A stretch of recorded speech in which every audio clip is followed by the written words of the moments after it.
Hi படி. படி கொஞ்சம் இடையில பப்புக்கு போன கொஞ்சம் பிஸி ஆகிட்டாரு. பப்புன்னா என்ன? பப்ஸ் விற்கிற இடமா? இல்லை படி, பப்புனாக்கா அதான் உங்களை மாதிரியான இளைஞர்கள் யூத்துகள் கொண்டாடக்கூடிய ஒரு இடம் அது.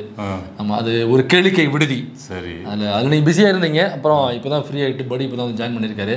எனக்கு வந்து egg puffs, chicken puffs, vegetable puffs, இந்த பப்ஸ் தான் தெரியும். பாருங்கள், ஒன்றுமே தெரியாமல் வளர்ந்துருக்கீங்க. அதாவது இப்போ இந்த கச்சத்தீவு மேட்ரு பயங்கர வைரலாக போயிட்டுருக்கு. சீமான்லாம் ஆரம்பத்துலேருந்தே கச்சத்தீவு தான் பேசிகிட்டு இருக்காரு. ஆனால் கச்சத்தீவு எந்த பக்கம் இருக்குன்னு கேட்டால் கூட அவர் தெரியாதுன்னு நினைக்கிறேன். அதில் அவர்லேருந்து அது எங்கே நீ கைமாற்றிருக்கனாக்கா, எப்படி சீமான் வேலை எடுத்து பிஜேபி கையில் கொடுத்தாப்புலையோ அதேமாதிரி ஒன்றுத்தையும் எப்படி எடுத்து பிஜேபி கையில் கொடுப்பாப்புலையோ அதேமாதிரி கச்சத்தீவு அப்படின்னு இவர் எடுத்து இப்போ பிஜேபி கையில் நகர்த்தி விட்டுருக்காப்புல. அண்ணாமலை இந்த கச்சத்தீவை பிடிச்சிக்கிட்டு நான் ஆர்டிஐ தகவல் வாங்கிட்டேன், கச்சத்தீவை வந்து பாருங்கள் இவங்க தான் கொடுத்தது, அவங்க தான் கொடுத்தது, அது நம்ம கையில் இருந்திருந்தாக்கா மீனவர்களுடைய வாழ்க்கை வந்து இதை விட இன்னும் செழிப்பாக இருந்திருக்கும். அண்ணாமலை மட்டும் இல்லை, ஜியும் ஆமாம். அதான் இப்போ எங்கே போய் நிற்கிது பாருங்கள், கச்சத்தீவு வரைக்கும் போய் நிற்கிது. ஜெய்சங்கர், ஆமாம், எல்லாரும் பூரா இன்னைக்கு எல்லாருமே பேப்பரில் பேட்டிகளை கொடுத்து தள்ளியிருக்காங்க. ஆனால் பொதுவாக கச்சத்தீவு அப்படிங்கிற வார்த்தை நம்ம காதில் விழுந்துக்கிட்டு. லட்சத்தீவுக்கு டூர் போனார்ல, அது மாதிரி எல்லாம் கச்சத்தீவு டூர் போவாங்களா? இருக்கலாம், மேபி இருக்கலாம், ஒருவேளை இருக்கலாம். இப்போ எனக்கு தெரிஞ்சுனாக்கா அந்த கச்சத்தீவுங்கிற வார்த்தை ஈழம் இது சம்மந்தப்பட்ட போராட்டங்கள் இப்போத்துலேருந்தே வந்து அதிகமாக அப்போத்துலேருந்தே என் காதில் ஒழிச்ச ஒரு வார்த்தை கச்சத்தீவை வந்து காங்கிரஸ் தாரை வார்த்து விட்டது, கச்சத்தீவை திமுக தாரை வார்த்து விட்டது அப்படின்னு தொடர்ந்து பேசிக்கிட்டே இருப்பாங்க. ஆனால் எனக்கு தெரிஞ்சு ஆமாம், கச்சத்தீவுன்னு அது ஒரு பக்கம் வந்து திமுக எதிர்ப்பு அல்லது காங்கிரஸ் எதிர்ப்புக்கு ஒரு மிகப்பெரிய ஒரு பால் தான் கச்சத்தீவு அப்படிங்கிறது. ஆனால் அந்த கச்சத்தீவுனால என்ன தமிழர்களுக்கு லாபம் அல்லது தமிழக மீனவர்களுக்கு இந்த கச்சத்தீவுனால என்ன லாபம்? கச்சத்தீவுங்கிறது எப்படி இருக்கும்? முதல்ல அது ஸ்ட்ரக்சராக எப்படி இருக்கும்? அது அங்கே மனிதர்கள் வசிப்பாங்களா? அந்த இப்போ லட்சத்தீவு மாதிரி அங்கே மனிதர்கள் இருப்பாங்க. இன்னும் பல தீவுகளில் வந்து மனிதர்கள் வசிக்கக்கூடிய இடங்களாக இருக்குது, அங்கே மனிதர்கள் வசிக்கிறாங்க, வாழ்கிறாங்க. இப்போ அதே மாதிரி கச்சத்தீவுலையும் வீடுகள் இருக்கும், அந்த மாதிரி சூழலா அல்லது எதுவுமே இருக்காதா, ஒரு எம்டி லேண்டாக இருக்குமா, எதுவுமே நமக்கு தெரியாது. ஆனாலும் அந்த கச்சத்தீவு அப்படிங்கிறதுக்கு பின்னாடி ஒரு அரசியல் இருக்குது அப்படின்னு ஏதோ ஒரு வகையில் சேர்ந்துருக்கு. உண்மையிலேயே கச்சத்தீவு பற்றின வரலாறு, அப்புறம் கச்சத்தீவுனா அது எப்படி இருக்கும் அப்படிங்கிறத இன்னைக்கு படி நம்மளோட ஷேர் பண்ணி வந்திருக்காரு.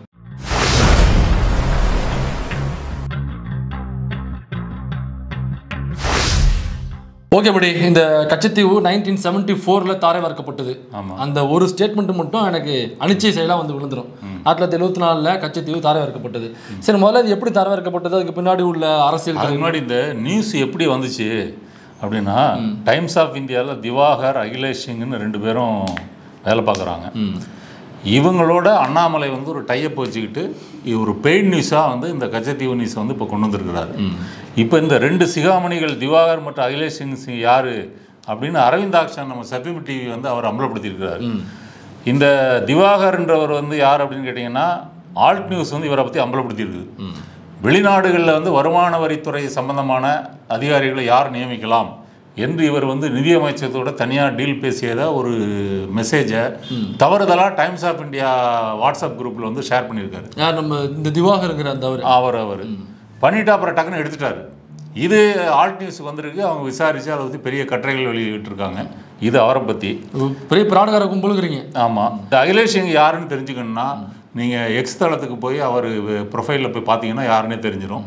அப்போ அண்ணாமலை வந்து திட்டமிட்டு ஒரு பெய்ட் நியூஸாக தான் இதை வந்து கொண்டு வந்திருக்கிறாரு. இப்போ இன்ஃபர்மேஷன் வாருன்றதுனால, அவங்க பேசுகிறதுக்கு ஒன்றும் இல்லைன்றதுனால கச்சத்தீவை வந்து எடுத்துகிட்டு வந்திருக்காங்க. ஆமாம், எனக்கு தெரிஞ்ச வரைக்கும் அதுதான். இப்போ கச்சத்தீவு என்ன இதுங்கிறது நம்ம பின்னாடி பார்ப்போம் தரவுகளோட. இப்போ அந்த கச்சத்தீவுங்கிறது இப்போ ஏன் கொண்டு வந்திருக்காங்கனாக்கா, இப்போ பேசுறதுக்கு ஒரு விஷயம் இல்லை. பாருங்கள், திமுகவில் இந்த விஷயம் பண்ணாங்க, அதில் இவ்வளோ குறைபாடுகள் இருக்குது, இந்த விஷயம் சொன்னாங்க, அதை பண்ணவே இல்லை, இவங்க ஆட்சியில் இந்த கெட்ட விஷயங்கள்லாம் நடந்திருக்கு, மக்கள் வந்து ரொம்ப கொந்தளிப்பாக இருக்காங்க அப்படின்னு சொல்லக்கூடிய ஒரு பாயிண்ட் கூட அவங்களுக்கு இல்லை. இப்போ மீனவர்கள் சம்மந்தப்பட்டதுனால இன்னொன்று சொல்கிறேன். 2014 மோடி பிரச்சாரத்துக்கு தமிழ்நாடு வரும்போது என்ன சொன்னாருன்னா, தமிழ்நாடு மட்டும் பல இடங்களே சொல்லியிருக்காரு, இந்தியாவில் மீனவர்களுக்காக தனி ஒரு அமைச்சகத்தை, ஒரு மினிஸ்ட்ரியை கொண்டு வருவோம் அப்படின்னு சொன்னார். கொண்டு வரல இல்லை. அதாவது ஃபிஷரிக்கு ஒரு மினிஸ்ட்ரி இருக்கே தவிர மீனவர்களுக்கு ஒரு மீன் வளத்துறை அமைச்சகம் தமிழ்நாட்டில் இருக்குது. அது மாதிரி ஒரு அமைச்சகம் வந்து ஒன்றிய அரசில் வந்து இருக்கான்னு கேட்டால் இல்லை, வாக்குறுதி கொடுத்தவர் ஜி. இப்போ அதை பற்றி யாரும் கேட்கறது, இதுக்கு அண்ணாமலை பதில் சொல்லுவாரா? தெரில. அது அண்ணாமலை பதில் சொல்லுவாரானா, கேள்வி கேட்கக்கூடிய இடத்துல இருக்கிறவங்க கேள்வி கேட்டாதானே பதில் சொல்லுவார். நீ இந்த மாதிரி பிராடுகார கும்பல்கிட்ட உட்காந்து பேட்டி கொடுக்குறவங்கள்ட்ட என்னதை கேட்க போகிறாங்க? இப்போ இது அதான் இப்போ குறை சொல்லக்கூடிய அளவில் அப்போ ஒரு விஷயமும் இல்லைங்க. அதனால என்ன பண்ணலாம் அப்படின்னு யோசிக்கும் பொழுது இந்த கச்சத்தீவு மற்ற கையில் எடுக்கலாம். அது வந்து காங்கிரஸ் பீரியடில் தான் அங்கே தாராவரக்கப்பட்டுச்சு. அப்போ திமுக வந்து கூட்டணியில் இருந்துச்சு, அல்லது திமுக அப்போ தமிழ்நாட்டில் ஆட்சியில் இருந்துச்சு. அதனால இந்த ரெண்டுத்தையும் இப்போ கூட்டணியில் இருக்காங்க. இந்த பால் அர்த்தம்னா ரெண்டு கட்சிகளும் காரணம். ஆமாம், ஒரே பால்ல 2 மாங்கா அப்படிங்கிறது மாதிரி கையில் எடுத்துட்டு வந்திருக்காப்ல. இப்போ இந்த கச்சத்தீவு 1974, அதுக்கு முன்னாடி கச்சத்தீவுனா அது எப்படி இருக்கும், என்ன நிலப்பரப்புல இருக்கும், அங்க வந்து மக்கள் வாழ்வாங்களா, வீடுகள் இருக்குமா, அல்லது சும்மா எம்டி லேண்டாக இருக்குமா, அதனுடைய நிலப்பரப்பு என்ன? அதாவது கச்சத்தீவுன்றது உண்மையிலே 285 ஏக்கர் மட்டுமே கொண்ட ஒரு சிறிய தீவு. அந்த தீவினுடைய அகலம் வந்து 300 மீட்டரு. இன்னமும் அதான் வைக்காம இருக்காங்க. நீளம் வந்து 1.6 கிலோமீட்டர். அப்படின்னா அது எவ்வளவு பெரிய தீவு நீங்க வந்து புரிஞ்சுக்கலாம். இப்போ அந்த தீவு வந்து இந்தியாவுக்கும் இலங்கைக்கும் இடையிலான கடற்பகுதியில் வந்து இருக்குது. அதாவது ராமேஸ்வரத்துலேருந்து 12 மைல் தொலைவு.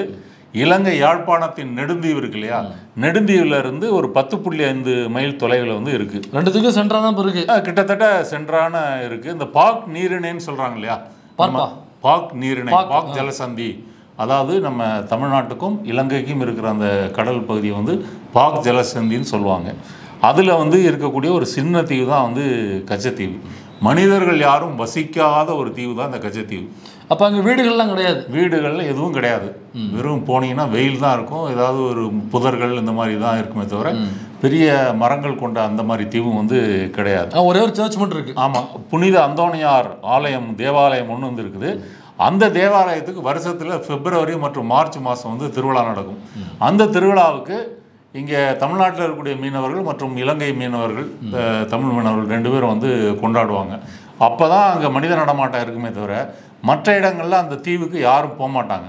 முன்னாடி வந்து நம்ம கச்சத்தீவு வந்து இங்கே இருக்கும் பொழுது வந்து பார்த்திங்கன்னா தமிழக மீனவர்கள் எப்போவாவது அங்கே போனாங்கன்னா கொஞ்சம் கரை ஒதுங்கிறது, அப்படி போயிட்டு யூஸ் பண்ணிட்டு வர்றது அப்படின்ற முறையெல்லாம் இருந்தாங்க. இன்னொரு பாயிண்ட் என்னென்னா, அந்த காலத்தில் வந்து மீன் பிடிப்பு எல்லாம் இந்த அளவுக்கு வளரலை. இன்றைக்கி வந்து நீங்கள் நவீன வலைகள், நவீன படகுகள், ஃபைபர் போட்டு அது இதெல்லாம் நிறைய டெக்னாலஜி வந்து வளர்ந்துருக்குது. அப்போ அந்த காலத்தில் வந்து அவங்க வந்து பயன்படுத்தின மாதிரியான ஒரு டெக்னாலஜி வந்து இப்போ இல்லை, வளர்ந்துருக்குது. அப்போ இந்த காலகட்டத்தில் வந்து மீனவர்கள் வந்து போனாங்கன்னா அங்கே வந்து அவங்களுடைய வலைகள் இருக்கு இல்லையா, வலைகளை வந்து காய வைக்கலாம், ஏதாவது போட்டை வந்து கொஞ்சம் இளைப்பாரிட்டு அப்படி வரலான்றதை தாண்டி அந்த தீவுக்கு வந்து பெரிய வந்து யூஸ் வந்து இல்லை. இப்போ இந்த தீவை வந்து 74 வந்து இந்திரா காந்தி அப்ப அந்த தீவை வந்து நம்ம ஆளுங்க வந்து அப்படிதான் பயன்படுத்த முடியும், அப்படிதான் பயன்படுத்த. அந்த பக்கமா போகும்பொழுது ரைட்டா போட்டை ஓரம் கட்டிட்டு கொஞ்சம் இலைப்பாரிட்டு போறது, அல்லது வலைகளை காய வைப்பதற்கு, அப்படி மட்டுமே தான் அந்த இது பயன்படுத்தப்பட்டிருக்கு. வேற ஒன்றும் பெருசா அங்கே யூஸ் கிடையாது. கச்சத்தீவு வந்து இலங்கைக்கு கொடுக்கப்பட்ட போது கூட அந்த யூசேஜுமே குறைவு. அது காரணம் வந்து நம்மளுடைய மீன் பிடிப்பு வந்து குறைவு. இப்போ இன்றைக்கி பார்த்தீங்கன்னா தமிழகத்தினுடைய மீன் நுகர்வும் அதிகம், மீன் பிடிப்பும் அதிகம். நீங்கள் வந்து சென்னையிலேருந்து கன்னியாகுமரி வரைக்கும் போனீங்கன்னா வஞ்சர மீன் வந்து கிலோ வந்து 1000 ரூபாய்க்கு அதிகம். ஒரு காலத்தில் வந்து கடல் மீன் என்பது வந்து அதிகம் நுகரப்படாத ஒரு பொருளாக இருந்தது. இன்றைக்கு விழிப்புணர்வுக்கான காரணமாக அதற்கு ஒரு மார்க்கெட் வந்து அதிகரிச்சிருக்கிறது. அப்போ இப்போ தான் மீன் பிடிப்பே அதிகமாக இருக்குது. இது ஒரு பாயிண்ட்டு. அடுத்தது வந்து 74 வந்து இதை வந்து ஏன் வந்து இதை வந்து கொடுத்தாங்க அப்படின்னு சொன்னால், 74க்கு முன்னாடியே இந்த கச்சத்தீவை வந்து உரிமை கோரி வந்து இலங்கை வந்து கேட்குது. அப்போ இலங்கை வந்து, அதான் நான் சொல்கிறது சுதந்திரத்துக்கு முன்னாடி இலங்கை வந்து என்ன கேட்குதுன்னு சொன்னால், அதுவும் பிரிட்டிஷ் காலனியில் தான் இருக்குது. இது வந்து போர்ச்சுகீசியர்கள் வந்து ஆட்சியில் போது இந்த கச்சத்தீவை அவர்கள் வந்து வைத்திருந்தார்கள், எனவே எங்களுக்கு தான் இது வந்து சொந்தம் அப்படின்னு ஸ்ரீலங்கா கேட்குறாங்க. அப்போ வந்து இங்கே மெட்ராஸ் மாகாணத்திலேருந்து என்ன சொல்கிறாங்கன்னா, இது ராமநாதபுரம் சேதுபதி சமஸ்தானத்தினுடைய சர்வே எண்ணில் வரக்கூடிய ஒரு தீவு. அந்த சர்வே எண்ணுக்கு நம்பரும் இருக்குது, டாக்குமெண்ட்ஸும் இருக்குது. அப்போ அந்த ஒட்டுமொத்த தீவும் சேதுபதி மன்னருக்கு, ராம்நாடு சேதுபதி மன்னர் தீவு பெரிய தீவு இல்லை, சின்ன தீவு. அது வந்து 285 ஏக்கரா. ஆமாம், அவ்வளோதான் அதுக்கு பரப்பளவு. அது சொந்தம்னு சொல்லியிருக்காங்க. இது ஒரு பெரிய டிஸ்பியூட் ஆகலை, அது ஒரு சாதாரண ஒரு பேச்சுவார்த்தைன்ற அளவில் தான் இது வந்து இருந்தது. இப்போ இந்திரா காந்தி சிறிமாவோ பண்டாரநாயக்க காலத்தில் வந்து இது ஏன் கொடுக்குறாங்கன்னா, அப்போ இருக்கக்கூடிய அரசியல் சூழலை வந்து புரிஞ்சுக்கணும்.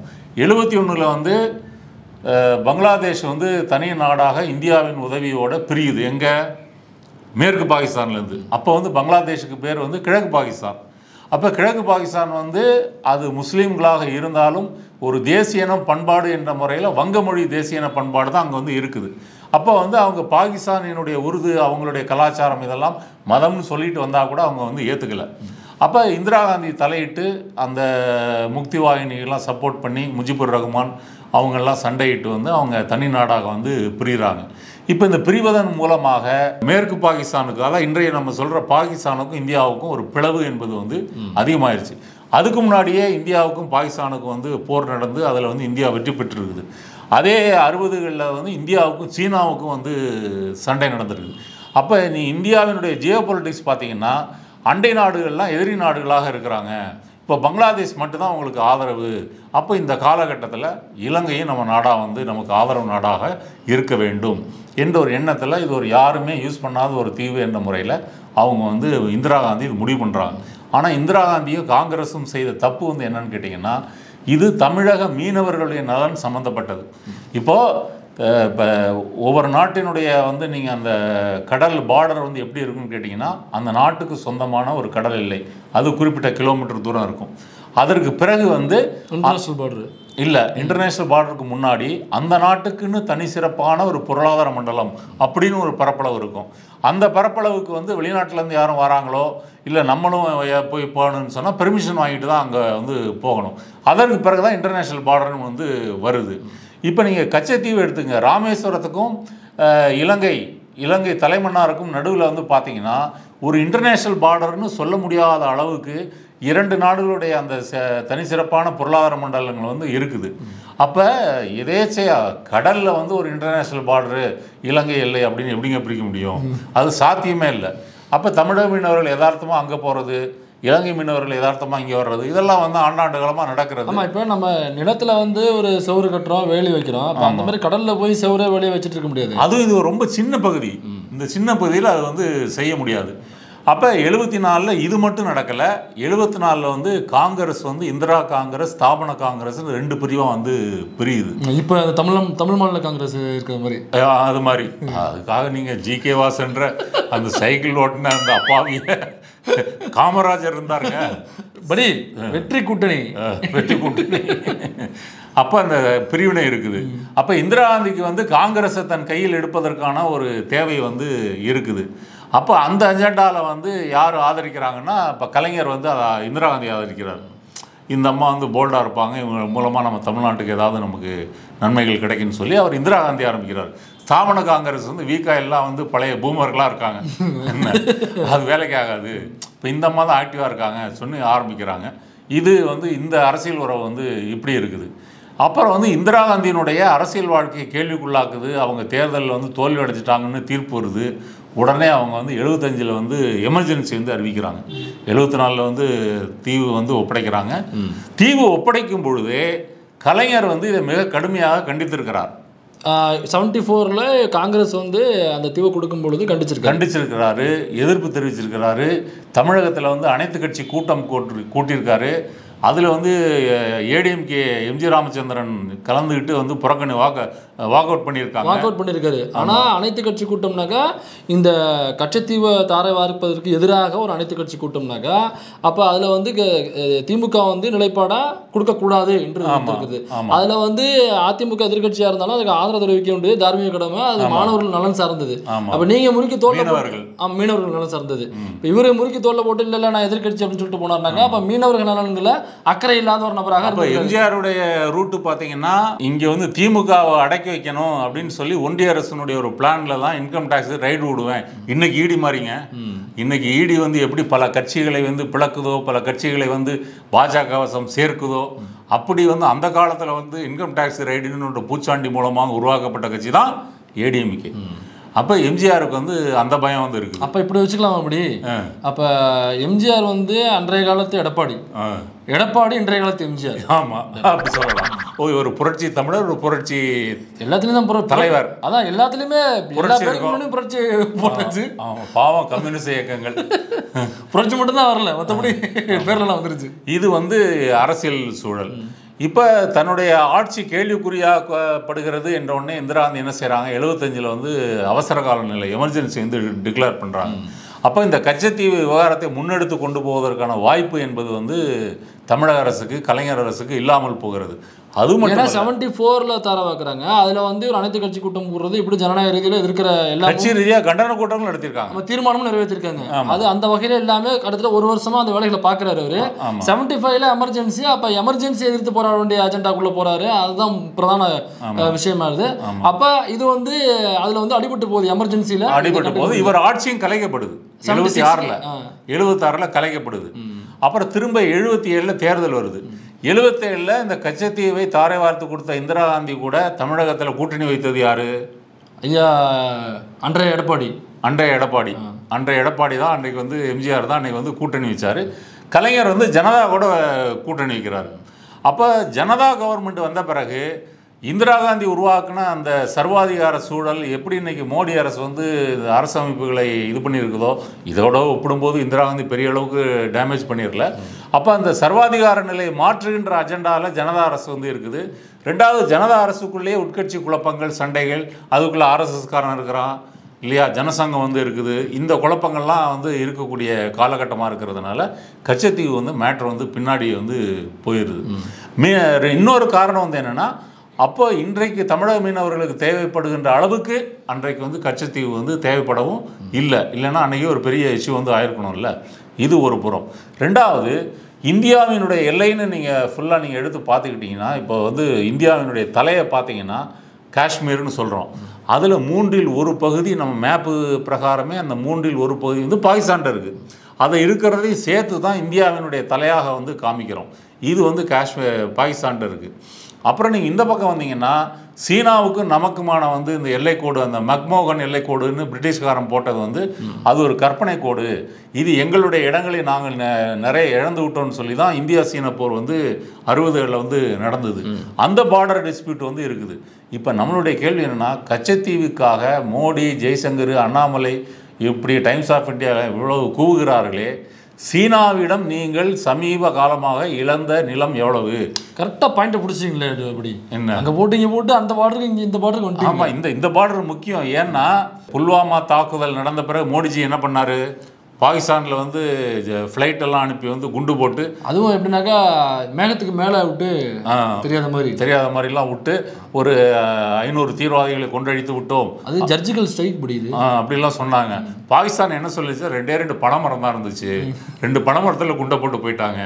அப்போ பனைமரத்தில் குண்டை போட்டுட்டே இங்கே வந்து பெரிய ஆக்ஷன் எடுத்த மாதிரி ஒரு பில்டப்பு. அப்புறம் வந்து இங்கே கேட்க போகிறான், எவன் கண்டுபிடிக்க போகிறான். அப்புறம் இங்கே வந்து பார்டரில், இமயமலை பார்டரில் கல்வான் பள்ளத்தாக்கில் வந்து சீன இராணுவம் வந்து ஊடுருகிறது, சண்டை வருகிறது. அப்போ 2 இராணுவத்துக்குள்ள ஒப்பந்தம் என்னென்னா, நீங்கள் ஃபயர் வெப்பன்ஸ் வந்து தூக்கிட்டு போகக்கூடாது. 2 இராணுவத்துக்குள்ள ஒப்பந்தம். ஓகே. அப்போ இப்போ அன்புமணியாரெல்லாம் போனால் போக முடியாது அந்த வழியா. ஆமாம், இந்த நேரத்தில் அன்புமணியாரையா? அப்போ வந்து அந்த தாக்குதல் நடந்தது இல்லையா, நடந்த பிறகு நிறைய சில லட்சம் சதுர கிலோமீட்டர்களை வந்து ஆக்கிரமித்திருக்கிறது அப்படின்னு ராகுல் காந்தி தொடர்ந்து சொல்கிறாரு. அன்னைக்கு வந்து மோடி வந்து வீராவேசமாக என்ன பேசினாருன்னா, நம்ம யாரும் ஒன்றும் செய்து விட முடியாது, எந்த அண்டை நாடும் நம்ம ஒன்றும் பண்ண முடியாது, நம்மள்ட்ட ஏன்னா அணு உண்டு இருக்குது, அப்போ பாகிஸ்தான் மட்டும் போண்டாவாக இருக்குது, அங்கேயும் அணு உண்டு தான் இருக்குது, சீனாவிட்டே அணு உண்டு தான் இருக்குது. அப்போ இதெல்லாம் பேசுகிறாரு. பேசிட்டு வீரவசனமாக என்ன செய்கிறாரு, இந்த டிக்டாக்ல வந்து சில லேடிஸ் வந்து டான்ஸ் ஆடுவாங்க இல்லையா, அது மாதிரி ஒரு 50 ஆப்பை வந்து பேன் பண்ணிட்டு நாங்கள் சீனாவை வந்து பயங்கரமாக தாக்குதலுக்கு உள்ளாக்கி விட்டோம். இல்லை ப்ரோ, அதான் நீங்கள் எல்லாருமே தான் இந்த கம்யூனிஸ்டுகள் உள்ள பெரிய பிரச்சனையே தான். என்ன பிரச்சனை? நீங்கள் அந்த பார்வையில் பார்க்கக்கூடாது. இப்படியது அவர் வேற ஒரு பார்வையில் பார்க்கணும். அதாவது கத்தியின்றி ரத்தமின்றி ஒரு யுத்தத்தை டிக்டாக் பேண்ட் மூலியமா அங்கே ஜி பண்ணியிருக்காரு. ஆமாம், ஒரு டான்ஸை தடை பண்ணி அந்த சைனாவை பேக் வாங்க வச்சார்ல, அந்த ஆப்பை பேன் பண்ணிக்கிட்டு 40 ஆப்பை அதில் டிக்டாக் ஒன்று ஆப் அவங்க அங்கே பேன் பண்ணோடனே சைனா மிரண்டான்ல, மிரண்டு இன்னும் நிறைய ஃபார்வர்டாக வந்துட்டான். படி நீங்கள் வேற பயந்து கழிஞ்சு போய் இதில் நம்ம பாண்டே அவங்க சேனலில் மட்டும் பயங்கரமாக மிரண்டான் சைனாக்காரன், பாண்டே சேனல். ஆமாம், ஓகே. இப்போ இது நடந்தது பிறகு, இந்த ஆப்பெல்லாம் பேன் பண்ண பிறகு இன்னும் நிறைய ஊடுருவிட்டு இப்போ என்ன செய்கிறான் சொல்கிறான், இப்போ வந்து லடாக் இருக்கு இல்லையா, லடாக் பக்கத்தில் இருக்கக்கூடிய அங்கே சில லட்சம் சதுர கிலோமீட்டர்கள் ஆக்கிரமிச்சிட்டான்.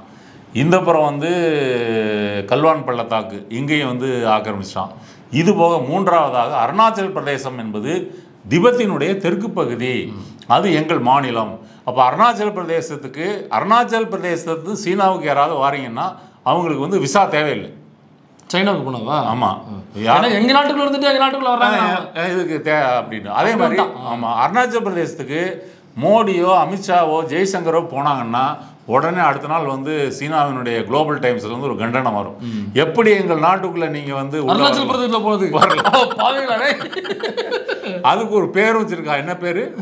ஜான்மானா ஏதோ வச்சிருக்காங்க. ஆமா, அந்த மாதிரி ஒரு பேர் வச்சிருக்கா. பேர் வச்சது மட்டும் இல்ல, நாம அருணாச்சல பிரதேசக்குறான், அவன் வந்து இதுல அது பேர் வந்து ஜான்மானா ஏதோ ஒரு பேர் வச்சிருக்கான். அந்த பேரு அப்புறம் ஊருக்குள்ள வந்து தெரு பேரு நகர் பேரு எல்லாத்தையும் மாத்தி விட்டானாமே. ஆமா, எல்லாம் மாத்தி இருக்கிறான். 2017 இருந்து மாத்திட்டு இருக்கிறான். இன்றைக்கு கச்சத்தீவுக்காக அண்ணாமலையும் மோடியும் குய்யோ முய்யோ என்று இந்த பொய் செய்திகளை பரப்பி கொண்டிருக்கின்ற இன்றைக்கு இந்து பத்திரிகையில் வந்த செய்தி என்னன்னா 30 இடங்கள்ல இன்னைக்கு பேர் மாத்திருக்கான். இன்னைக்குள்ள லேட்டஸ்ட் நிலவரம், அந்த 30 இடங்கள்ல ஊர் பேரு, ஏரி, அப்புறம் வந்து சில கிராமங்கள், மக்கள் குடியிருப்புகள் எல்லாம் சீன பேர்கள் வந்து வச்சிருக்காங்க. அது மட்டும் இல்லை, அங்கே உள்ள மக்களுக்கு சைனாக்காரன் அவன் ரேஷன் கார்டு கொடுத்துட்டு இருக்கான். நம்ம கேள்விப்பட்டேன். அது மண்ணெண்ணை வாங்கணும்னா நீங்கள் சைனாவில் போய் வாங்கிக்கலாம். இப்போ பேரை மாற்றிட்டான், எங்கள் ஊருன்றான், விசா இல்லைன்றான். அப்போ இன்னும் வந்து அருணாச்சல பிரதேசத்தில் சீனாவில் சேர்க்க வேண்டியதான் பாக்கி. ஆமாம். அப்போது இவ்வளோ பெரிய பிரச்சனையை நடந்து கொண்டு இருக்கும்போது இவங்க பைனாக்குலரை வந்து தமிழ்நாட்டில் வச்சுக்கிட்டு இங்கே வந்து கச்சத்தீவுன்னு இந்த எவ்வளோ 255 ஏக்கர் நிலம் வந்து இங்கே வந்து திமுகவும் காங்கிரஸும் வந்து பாரத தாயை வெட்டி பறிகொடுத்து விட்டு விட்டார்கள் அப்படின்னு இந்த பில்டப் கொடுக்கறது அடே கொய்யால. இதுக்கெல்லாம் ஒரு தனி சாமர்த்தியம் வேணும். நீங்கள் பண்ணுற அடியெல்லாம் கைப்புள்ள வந்து அடி வாங்கலாம் மறைச்சிட்டு பாரு, கைப்புள்ளைக்கே இவ்வளோ சட்டையெல்லாம் கிழிஞ்சிருக்குன்னா ஊரில் எத்தனை பேர் இப்படிப்பட்ட வேலைகளை செய்து வருகிறது மோடி அரசு. இப்போ கச்சத்தீவுக்கு வந்து மீண்டும் வருவோம். இந்த பிரச்சனைக்கு வந்து தமிழக அரசனுடைய ஒரு உரிமை வந்து என்ன? ஆமாம், இதெல்லாம் இப்போ தூக்கி கொடுத்தாங்கனாக்கா தமிழக அரசு என்ன, இது வந்து இந்தியாவினுடைய இதில் தானே வரும். இது வெளியுறவு கொள்கை. ஆமாம், இது மாநில கட்சியாக இருந்துக்கிட்டு மாநில அரசு இதில் என்ன பண்ண முடியும்? வேணா தீர்மானம் போட்டு அனுப்பலாம், எதிர்த்து ஆர்ப்பாட்டம் போராட்டம் பண்ணுறது, பார்லிமெண்ட்ல பேசுறது, அது மட்டும் தானே பண்ண முடியும். அது மட்டும் தான் பண்ண முடியும். ஆனால் இதை தாண்டி அதான் அப்படி இதுக்கு தான் எங்கள் அண்ணனை நீங்கள் அதிபராக்கணுங்கிறது. எங்கள் அண்ணன் மட்டும் அதிபராக இருந்தானாக்கா அவ்வளோதான். இல்லை, அதிபர் ஆமக்கறி சாப்பிட்றதுக்காக ஈழத்துக்கு போனார்ல, போகும்போதே பசங்களுக்கு தம்பிகளுக்கு ஃபோன் பண்ணி, தம்பிகளா அலர்ட்டாக இருங்க, அண்ணன் போனவனு ஒரு மிஸ்டு கால் கொடுக்குறேன், கொடுத்தவொடனே நெய்தல் படை அனுப்புங்க, கச்சத்தீவை மீட்டுடலாம், அப்படியே அப்பயே மீட்டுருக்கலாம்ல. ஏன் அவர் செய்யலை? கூட்டு போகலாம். ஆமகரி சாப்பிட்றதுக்கெல்லாம் டைம் இருந்திருக்கு, கச்சத்தீவு மீட்கிறதுக்கு மட்டும் டைம் இல்லையா? இதெல்லாம் நீங்கள் வீடியோவில் பேசுனதே இல்லை. இல்லை, இப்படி சாப்பிட்டு உண்ட மயக்கம் தொண்டனுக்கு உண்டு இல்லை, உண்ட மயக்கத்தில் தலைவன் படுக்கை போட்டுருப்போம். அப்போ இவர் வந்து கச்சத்தீவுன்னு வந்து இவர் சவுண்ட் விட்டு இருக்காப்புல. இப்போ சீமான் பேசுகிறதெல்லாம் சீரியஸாக எடுத்துக்கிட்டு வந்து பிஜேபி பேசுகிறான்னா, இப்போ பிஜேபியை வந்து நீங்கள் எடப்பாடி சொன்னீங்க இல்லையா, அந்த காலத்து எடப்பாடி தான் எம்ஜிஆர். அதே போல் வந்து இந்தியாவின் நாம் தமிழர் பிஜேபி, தமிழ்நாட்டினுடைய பிஜேபி நாம் தமிழர். இனிமேல் அப்படி வச்சுக்கலாம். அதே தான். BJP is equal to NTK, LHS is equal to RHS, hence proved. இப்போ இப்படி இருக்கும் பொழுது இப்போ உண்மையிலே மீனவர்கள் என்ன சொல்றாங்கன்னா, கச்சத்தீவு மட்டும் பிரச்சனை இல்லை, அது ஒரு பிரச்சனை தான், இல்லைன்னு சொல்லலை. இந்த கடைசி 20 ஆண்டுகள் இருக்கு இல்லையா, இந்த 20 ஆண்டுகளில் வந்து 6184 இந்திய மீனவர்கள் வந்து கைது செய்யப்பட்டிருக்காங்க. யாரால? இலங்கை கடற்படையால். அதில் வந்து 1185 வந்து ஃபிஷிங் வெசல்ஸ், போட்டு வந்து சீஸ் பண்ணியிருக்காங்க. அப்போ இது ஒரு பெரிய வந்து எண்ணிக்கை. இந்த எண்ணிக்கை 20 ஆண்டுகளாக அதிகரித்ததுக்கு என்ன காரணம் அப்படின்னு கேட்டிங்கன்னா, இப்போ நம்ம கச்சத்தீவு 74 எமர்ஜென்சிலாம் பேசி வந்துட்டோம். அப்புறம் 80 வந்து இந்திரா காந்தியே திரும்ப வந்து வெற்றி பெறாங்க. இந்திரா காந்தி ஜெயித்த பிறகே வந்து என்ன ஆகுன்னா, இலங்கையோட முரண்பாடு வருகிறது. அப்போ இலங்கையை வந்து என்ன செய்யலாம், பங்களாதேஷ் மாதிரி ஏதாவது ஒன்று பண்ணலாமா அப்படின்னு சொல்லிட்டு என்ன பண்ணுறாங்கன்னா, அப்போது அங்கே வந்து இலங்கையில் வந்து போராளிகளுக்கும் ஈழத்தமிழ் போராளிகளுக்கும் இலங்கை அரசுக்கும் முரண்பாடு வருது, இந்த பிரச்சனை வருது.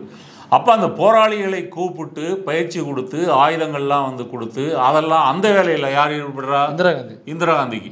இப்போது கச்சத்தீவை வந்து தூக்கி கொடுத்து துரோகம் பண்ணிட்டாங்க தமிழக மீனவர்களுக்கும் சொல்லக்கூடிய சீமான், அன்றைக்கு நீங்கள் கும்பிடக்கூடிய பிரபாகரன் மற்றும் புலிகள் மற்றும் போராளி அமைப்புகள், இந்த அமைப்புகளுக்கு வாழ்வு கொடுத்த இந்திரா காந்திக்கு துர்க்கை அம்மன் கோயில் கட்டி கும்பிட தயாரா?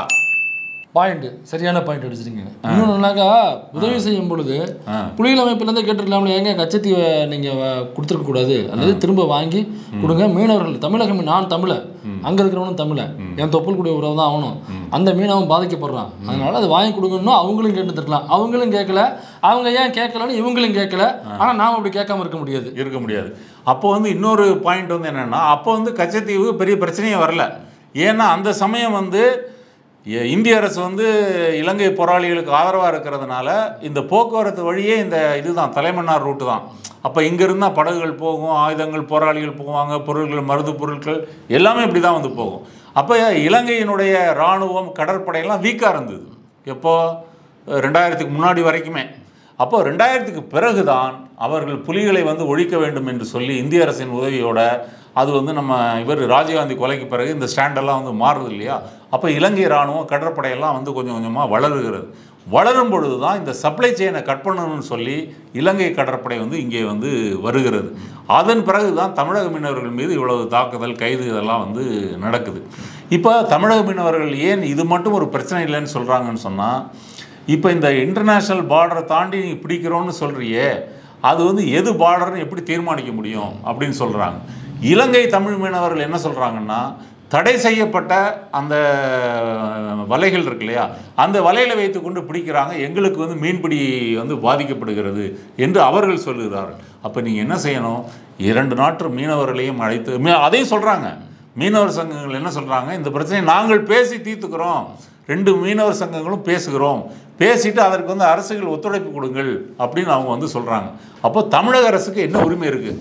இப்போ ஜெயலலிதாவாக இருந்தாலும், எம்ஜிஆராக இருந்தாலும் சரி, கலைஞராக இருந்தாலும் சரி, நீங்கள் என்னதான் இதுக்கு நீங்கள் வந்து நீங்கள் சொன்ன மாதிரி கண்டன தீர்மானம் அவையில் வந்து நிறைவேற்றினாலும் இதற்கு வந்து இது இந்திய அரசு தான் முடிவு செய்ய வேண்டும். இந்திய அரசு என்ன செய்யலாம்? இப்போ பங்களாதேஷ் இருக்கு இல்லையா, வங்கதேசம், வங்கதேசத்துலேருந்து பல இடங்களை வந்து இந்திய அரசு வந்து கொடுத்துருக்குது. இந்தியாவினுடைய இடங்களை வந்து அங்கே கொடுத்துருக்குது. அதுமாதிரி அங்கேருந்து சில இடங்களை வாங்கியிருக்குது, சில இடங்களை குத்தகைக்கு வாங்கியிருக்குது. அதுபோல் கச்சத்தீவை வந்து நீ கொடுத்துட்ட, ஒரு குத்தகை ஒரு 100 ஆண்டு 200 ஆண்டு குத்தகைக்கு எடுக்கிறேன் முறையில் வந்து வாங்கலாம், இதெல்லாம் வந்து செய்யலாம். ஆனால் இதையெல்லாம் செய்ய முடியாத ஒரு திராணியற்ற ஒரு வக்கற்ற அரசாக தான் மோடி அரசு இருக்கிறது. அதுக்கு இன்னொரு பாயிண்ட் சொல்கிறேன். மாலத்தீவில் வந்து இப்போ வந்து புது ஆட்சி வந்து அமைஞ்சிருக்குது. அமைந்த உடனே அந்த அதிபர் என்ன செஞ்சார், அங்கே வந்து 2 ஹெலிகாப்டர், 2 ஃப்ளைட்டு, ஒரு 20 இந்திய இராணுவ வீரர்கள் இருந்தாங்க. அத்தனை பேர் உடனே கிளம்பிட்டார்.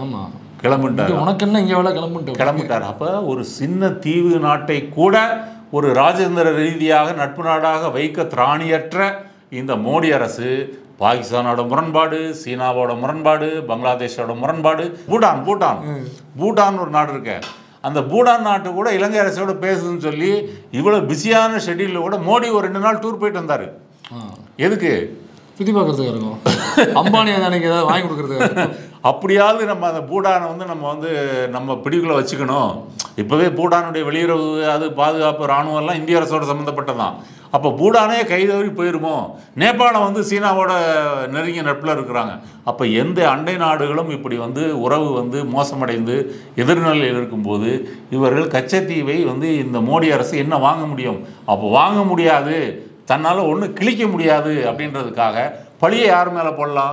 30 வருஷம் காங்கிரஸ், திமுக, கலைஞர், இந்திரா காந்தின்னு சொல்லியிருக்காங்க. நேரு சொல்லலை, விட்டா நேரு காந்தி காலத்திலிருந்தே கச்சத்தீவை நீங்கள் வந்து கொடுப்பதற்கு சரி செய்திருக்கிறீர்கள் அப்படின்னு அங்கேருந்து ஆரம்பித்து வந்திருக்கணும்.